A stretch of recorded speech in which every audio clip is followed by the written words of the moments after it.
সাবুদানার এই popcorn chips গুলা বানানো খুবই ইজি। সামনে ঈদ আসতেছে, ঈদের জন্য পারফেক্ট একটা চিপসের রেসিপি দেবো আজকে আমি।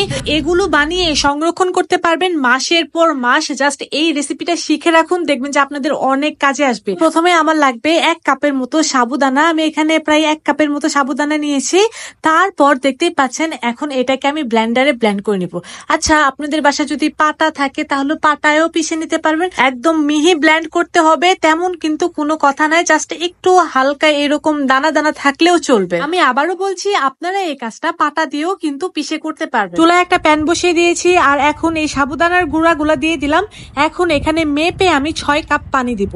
অর্থাৎ আমরা 1 কাপ সাবুদানা নিয়েছি, 1 কাপ সাবুদানার জন্য প্রায় এখানে 6 কাপের মতো পানি দিয়ে দিব। দেখতেই পাচ্ছেন আমি এখানে 6 কাপ পানি দিয়ে দিচ্ছি। যদি 2 কাপ সাবুদানা নেন তাহলে কিন্তু 12 কাপ পানি দিতে হবে। অর্থাৎ যত কাপ সাবুদানা নেবেন ঠিক তার থেকে প্রায় 3-4 ডাবল করে এখানে পানি যাবে। চুলাটা কিন্তু আমি এখনো অন করিনি। চুলাটা অন না করে কিন্তু এই পানির সাথে সাবুদানা গুলোকে এরকম মিক্স করতে হবে।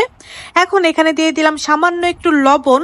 লবণ দেওয়ার পরে এখন এটাকে আমি আবারও খুব ভালোভাবে মিক্স করে নিলাম। এখন আমি চুলাটাকে অন করে দিয়েছি। চুলাটাকে অন করে দেওয়ার পর এটাকে এখন অনবরত নাড়তে হবে। নাড়তে নাড়তে দেখবেন যে এটা ঘন হওয়া শুরু হয়েছে। যখনই এটা এরকম ঘন হয়ে যাবে তখনই এটাকে নামিয়ে একদম ঠান্ডা করে নেব। এটাকে কিন্তু এখন আমি একদম ঠান্ডা করে নিয়েছি। তারপর এখানে আমি একটু ফুড কালার মিক্স করব। আপনারা চাইলে এটা একদম হোয়াইট রাখতে পারেন, তবে আমি একটু কালারফুল করব, তার জন্য একটু গ্রিন কালার আর একটু অরেঞ্জ ফুড কালার অর্থাৎ ওই জর্দা রঙগুলো আছে ওইগুলা একটু মিক্স করেছি যেন দেখতে সুন্দর লাগে। আপনারা চাইলে কিন্তু সাদাটাও রাখতে পারেন। আমার মিক্স করা কিন্তু অলমোস্ট শেষ। দেখতে পাচ্ছেন কালারগুলো কত সুন্দর হয়েছে। এখন একটা পাইপিং ব্যাগের ভিতরে এই মিশ্রণটাকে আমি তুলে নেব। আচ্ছা, আমি কাজটা সহজ করার জন্য পাইপিং ব্যাগ নিয়েছি। আপনাদের বাসায় যদি পাইপিং ব্যাগ না থাকে তাহলে যে দুধের যে প্যাকেটগুলো পাওয়া যায় ওইগুলার ভিতরে হালকা একটু ছিদ্র করে দিয়ে তারপরে এই কাজটা করবেন। আর যে কোনো প্যাকেট, শক্ত প্যাকেট দিয়ে কিন্তু এই কাজটা ইজিলি করা যাবে। এরকম ড্রপ ড্রপ আকারে আমি দিয়ে দিয়েছি এবং এগুলোকে শুকাতে দিয়েছি। আমি এরকম ছোট ছোট ড্রপ ড্রপ আকারে দিয়েছি। আপনারা চাইলে লম্বা লম্বি শেপও দিতে পারেন, তবে আমার কাছে এরকম ড্রপ শেপই অনেক ভালো লাগতেছিল। প্রায় দেখতে পাচ্ছেন আমি হালকা রোদে এগুলোকে শুকিয়ে নিয়েছি। এগুলো এখানেই ছিল, আমার জানালা দিয়ে হালকা হালকা রোদ আসতো, সেই রোদেই কিন্তু এগুলো একদম শুকিয়ে গিয়েছে। আর দেখেন মাশাল্লাহ কত সুন্দর মুক্তার মতো চিপসগুলো হয়েছে। আর এগুলো ভাজার পরে তো একদম ফুলে একাকার হয়ে যায়। তো এগুলোকে এখন আমি আপনাদের একটু ভেজে দেখাচ্ছি যে এগুলা কেমন হয়। একদম পপকর্নের মতো কিন্তু ফুলে যায় আর দেখতে এগুলো অনেক বেশি সুন্দর লাগে।